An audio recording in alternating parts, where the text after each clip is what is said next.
হাওড়া ব্রিজের থেকে নেমে বাঁ দিক থেকে রুট ধরে সোজা যাবেন। সামনে গিয়ে ডান দিকে গেলেই ওল্ড কমপ্লেক্স, আর সোজা গেলে নিউ কমপ্লেক্স। তা আমি এখন যাচ্ছি নিউ কমপ্লেক্সের দিকে।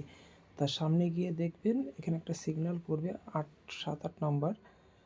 সেটা পার করে গিয়ে সামনে দেখেন যে পুরনো একটা রেল ইঞ্জিন দাঁড়িয়ে আছে। এই দেখেন ডানাতে পুরনো রেল ইঞ্জিন, এইটাকে সোজা পার করে যাবেন। এটা ফুট ব্রিজের ওই যে ওয়াটার ট্যাঙ্ক দেখা যাচ্ছে, সেখান থেকে আমাদের রাইট টার্ন নিয়ে নিউ কমপ্লেক্সে প্যাসেঞ্জারকে নামাতে হবে। তো দেখুন আমি সামনে গিয়ে ডান দিকে ঢুকে দেখেন এটা হলো নিউ কমপ্লেক্স। এখান থেকে আমি প্যাসেঞ্জারকে ড্রপ করব। তো প্যাসেঞ্জারকে ড্রপ করার পরে এখানে থেকে আমি এখন যাব 2A 2B পার্কিংয়ে। তা আমি এখন যাব 2A পার্কিংয়ে। তা সামনে যেটা দেখা যাচ্ছে এক্সিট গেট, এটা হলো 2B পার্কিং। তারপরেই হলো 2A পার্কিং। তো এই যে একটা বট গাছ দেখা যাচ্ছে, তো এই যে সব র্যাপিডো বাইকওয়ালাগুলো বসে আছে। তো এখান থেকে আমি ডান দিকে যে পার্কিংটা, এটাই হলো 2A পার্কিং। তো আমি এখন 2A পার্কিংয়ে ঢুকবো।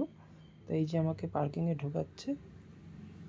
তো আমি আস্তে আস্তে ওই দেখেন 2A পার্কিং লেখা আছে। আপনারা সবাই এটা ফলো করে আসবেন। 2A 2B অনেকে গুলিয়ে ফেলে। তো এইখান থেকে যথারীতি আমি 2A পার্কিংয়ে টোকনটা কেটে আমি ঢুকে গেলাম।